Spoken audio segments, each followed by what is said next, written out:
From here, we'll be heading northeast, keeping to the left of the railway.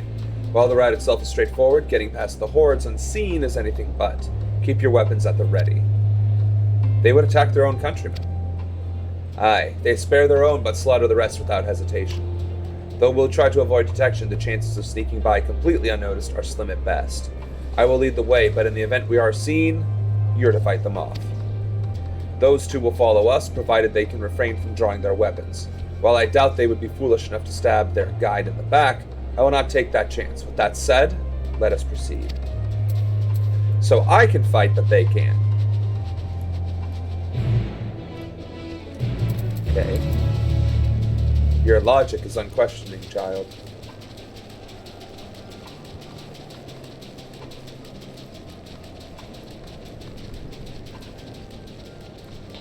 Oh. Oh.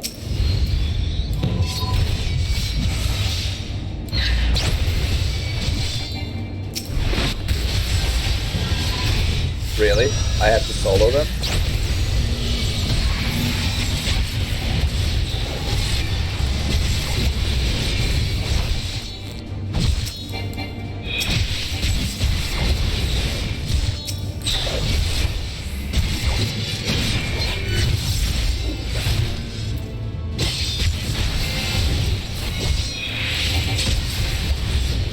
If I'd known that, I would have gone to Ninja instead.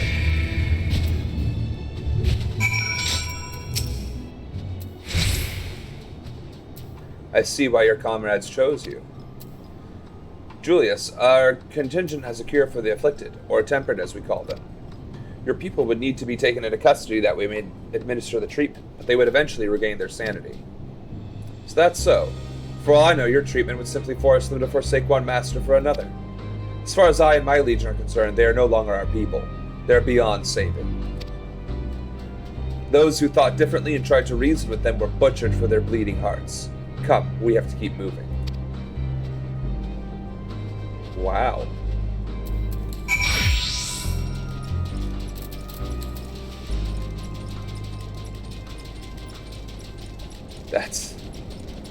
We're not even gonna try to help them.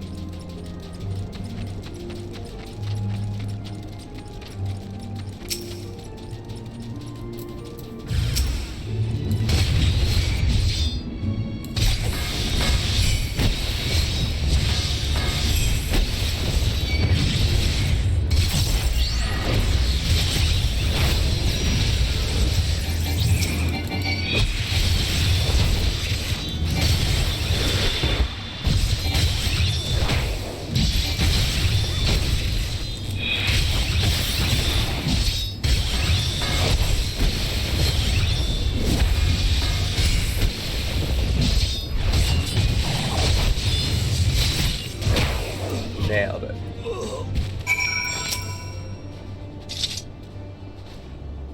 Looks like we're not being followed. We will continue onward.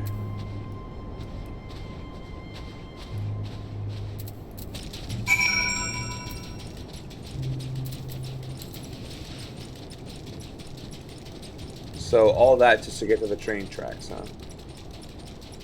Oh look, he did something. I meant what I said. These people deserve only death. I stayed my hand before only out of a desire to remain undiscovered. And that is still the higher priority. We should continue to avoid any unnecessary confrontations. Keep following the railway. He's gonna feel like a bigger asshole once he realizes he was killing people that could have survived.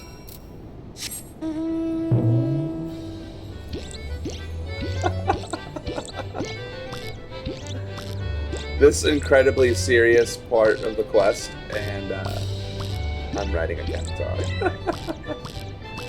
With the goofy music, no less. I can't take that seriously, I'm sorry. Let's try again.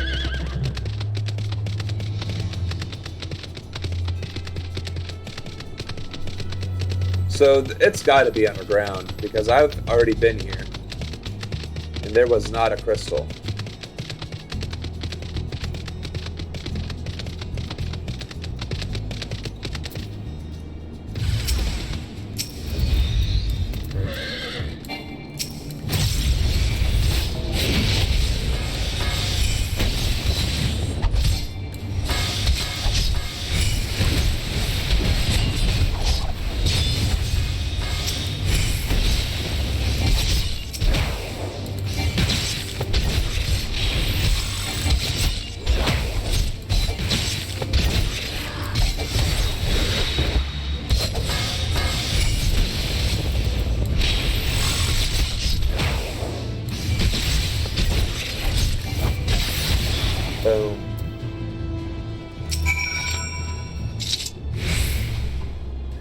Look at what they have become. Would you still stand there and claim that they can be cured? Yes. Those exposed to a vast quantity of a primal's aether may suffer severe corruption. Even with treatment, such victims are beyond salvation. Oh.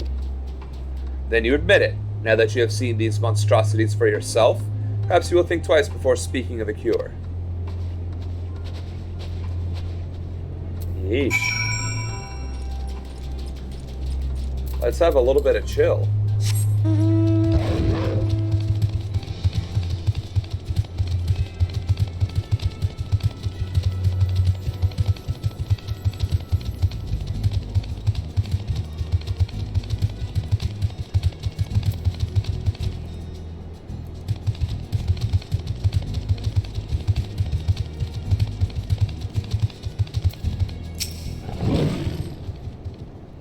Though I wish there was another way, I thank you for keeping us from harm. Even here in the outskirts, it's plain to see how vastly different Garlemald is compared to other cities. Yeah? We're almost there. You have kept your side of the agreement, so I will keep mine. This way. So their base of operations is a subway.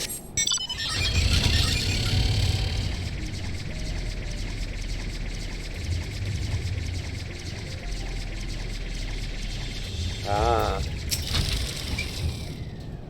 This is Tertium, one of Garlemald's largest stations. It now serves as our headquarters. I've already sent the twins ahead. I will be with you soon, so wait for me at the bottom of the stairs. Yeah, let me guess. Ambush time. I'm ready, though.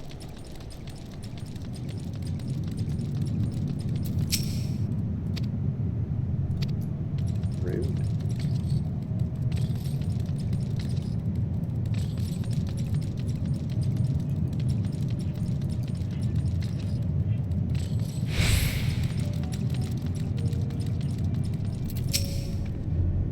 I had no idea they had such expansive structures built underground. Yeah, that's called a subway.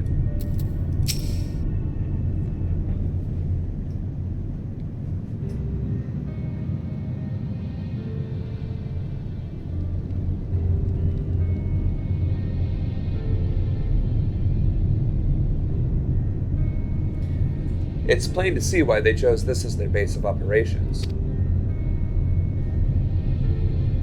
They could have done a lot worse. Even so, I imagine it's not the easiest place to live. Indeed, and if Julius was willing to make the perilous journey to Camp Broken Glass in search of food, their own supplies must have all been but exhausted. They may be shielded from the wind and snow, but it's still bitterly cold. Much like Victor's spoils, it must be a constant struggle to keep their people warm. Lower your voices. While you may be here as my guests, the others will not take kindly to your presence. My commander's in the locomotive over there.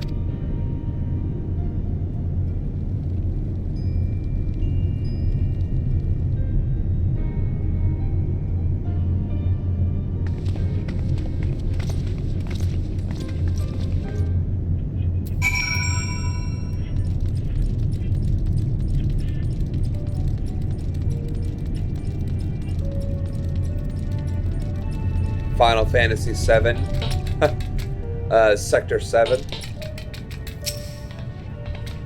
He certainly looks the part. Now comes the true test.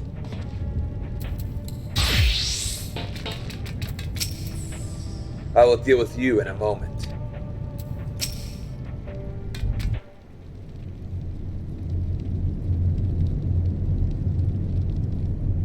These are their chosen representatives. Very well. Let us hear what they have to say. Yes, sir.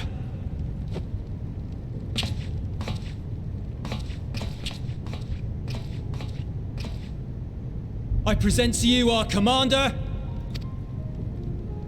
Lord Quintus Vankina, Legatus of the First Legion. I wonder if that's a play on Cincinnatus. The first? I had no idea you had survived.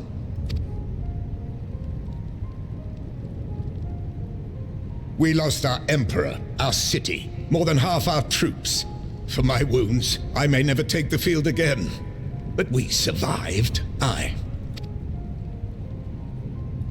In a manner much to your liking, I dare say. We have no intention of adding to your misfortunes, nor do we bear you any ill will. Spare me. Though you children may speak in earnest, overtures of peace ever ring hollow in my ears. So long as man stands to profit from his neighbor's suffering, war is inevitable. Play that on loop as many times as it takes for you to understand what's going on in the world right now. Because it's not just the war in the Ukraine, it's the never-ending war on terror that we just ended, and now we're looking for more combat. It's empire, it's imperialism, it's constant and unending. Read that as many times as it takes. Pause it, and then read it as long as it takes for you to get it. Driven from our ancestral homeland into this blasted waste. Yet still you yearned to rob us of our paltry scraps. 'Twas only with Magitech that you learned to keep your distance. Though we knew it was only a matter of time before you regrouped and returned. Conquest and empire were our only defenses. Emperors Solus and Varus understood this, and through their campaigns saw us grow and prosper. Much blood has been spilled in Garlemald's name, aye. But if it is a choice between yours and mine, then it is hardly a choice at all. And that's been the other problem for years, centuries, millennia. I do not deny that a great many conflicts throughout history were driven by the desire or necessity to gain by another's loss. That is not why we are here. Nor have we come to petition your aid in the war with the Telophoroi, grave though that threat may be. Our purpose is simply this. We wish to help you. Let us help you. If there is aught that can be done to ease your plight, we would be glad to do it. Perhaps you would.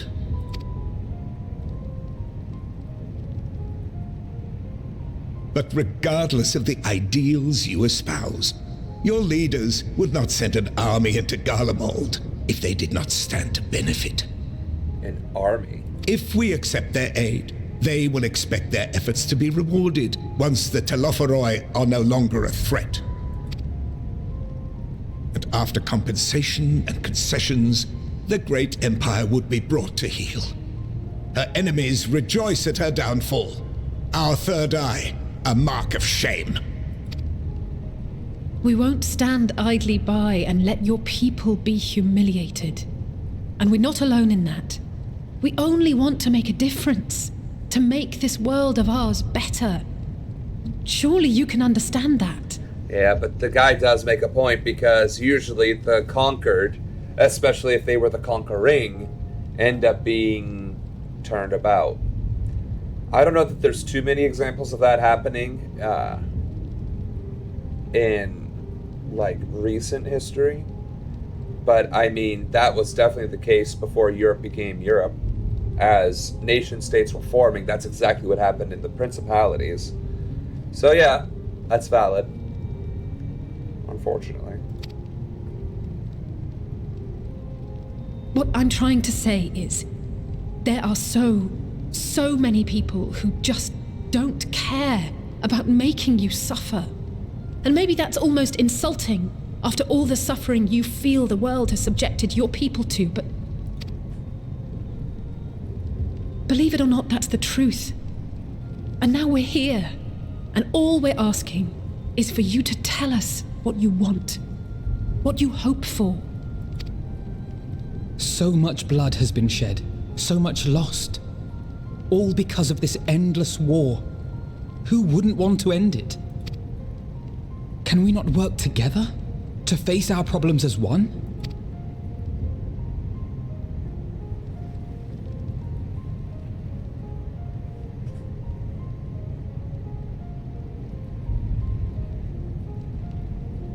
Answer me this, young peacemakers.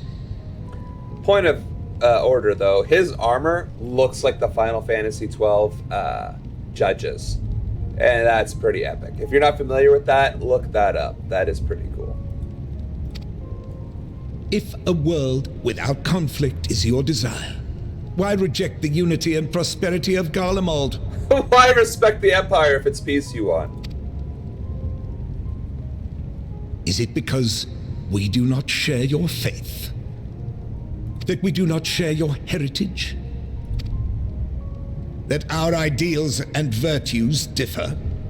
That we cherish and hold in the highest that which you do not?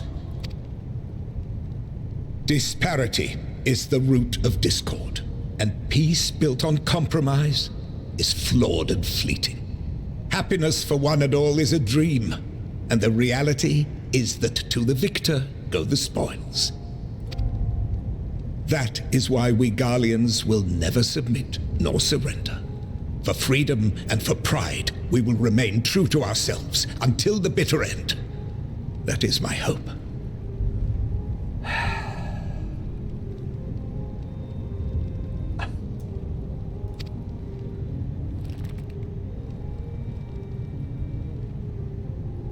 It seems there is nothing more to say on the matter.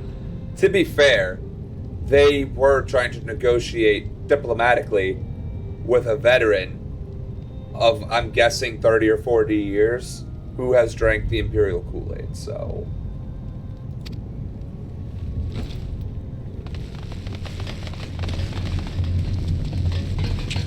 By all means, I will fuck your shit up. I'm in my tank spec. You will remain here while I decide what is to be done with you.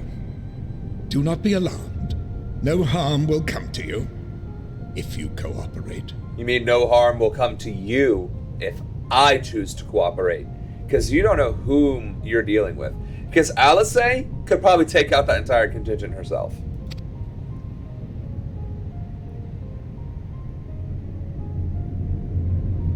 We will not resist. However, as your guests, I ask that we be allowed to speak with the other members of your group. As you wish.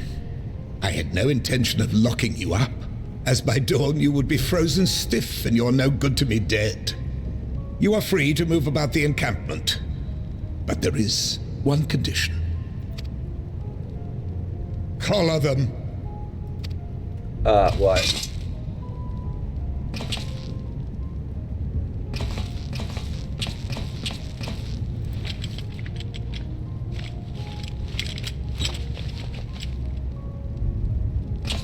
What are these?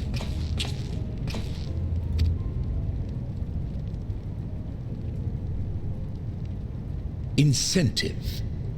You'll be watched at all times. Stray too far or act suspiciously, and we will administer a rather painful shock. Stop. Keep away from that one.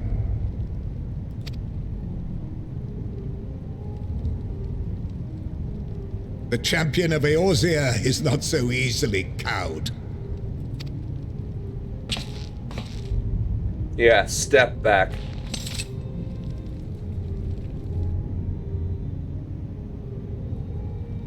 Even if she allowed herself to be collared, the shock would be no more than an itch. No. If she refuses to obey, we will activate the twins' restraints instead. He's saying all this, and he's like, for the good of Garlemald and Empire and peace, and he's like, do you not hear yourself? You're not the good guys. Like, that's not what a good person would say.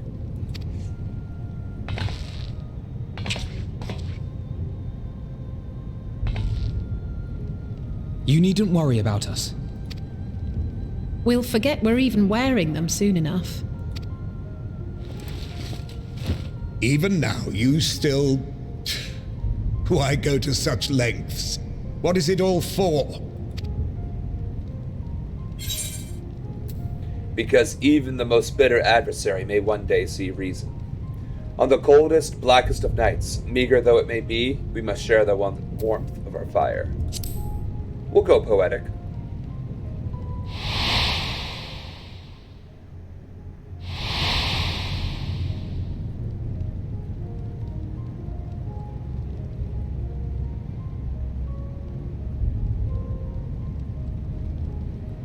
You are a curious one. A far cry from the merciless barbarian others paint you to be. Oh, you're testing my patience there, little guy. You will be their warden. Take them away. Yes, sir. Oh. Is that his, like, nephew or grandson or something? Unless he is a prodigy in combat, but even so.